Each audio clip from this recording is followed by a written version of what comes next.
You know, as a curator, I deal with the stories of so many pieces here, so on any given day through the exhibit, I might have a different favorite artifact. But there's a couple of small pieces here in the beginning of the exhibit that really speak loudly about the experiences of people during the war, some who weren't Pittsburghers at first, but become residents of this city as the war goes forward. And one of those is a small German passport dated stamped 1940.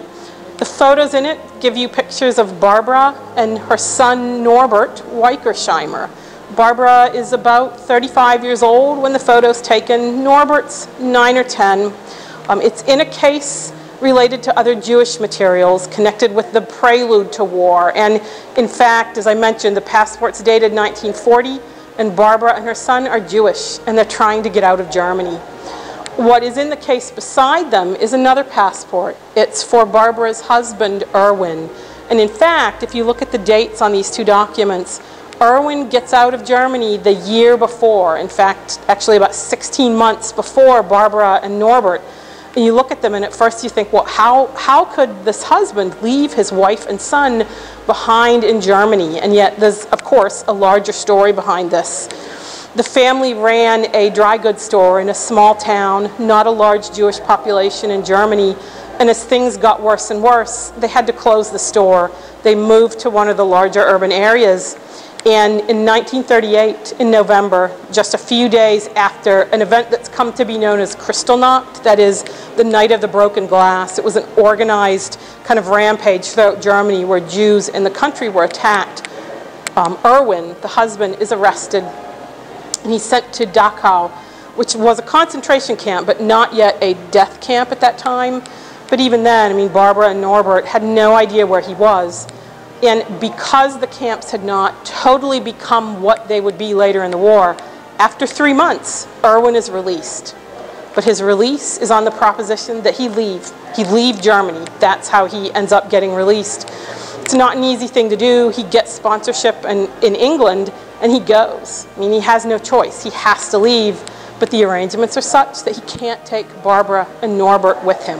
So Erwin goes, and Barbara and Norbert are left behind, and for another 16 months, they try to get out of the country. They book passage a couple times, the trips fall through, and of course this passport is finally the evidence that they do eventually make it out.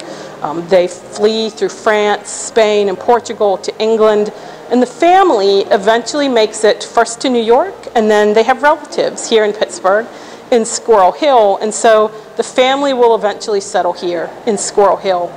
But I look at that passport and I look at the photos of Barbara and Norbert. She's 35, he's a 9-year-old, 10-year-old boy. What must that have been like for them? You know, first she goes through this whole episode where her husband disappears, they don't know where he is, and he comes back. He clearly wasn't in the best of health when he returned, and he has to leave. And so here she is with a child left there to figure out the rest of it, largely on her own. To me, it symbolizes both the situation that how many people face that kind of thing in Germany, the Jews in that country, and in others in trying to escape. And, you know, it's also the larger story of women, especially here in Western Pennsylvania, facing something that they just certainly could not have imagined before. Your husband or your brother or your father, the men in your street, in your neighborhood are gone. So you're now the breadwinner, you're the factory worker, you've still got to keep the home going, you've got to make everything work. And to me, you know, this exhibit is called We Can Do It. And that's kind of the real spirit of We Can Do It to me.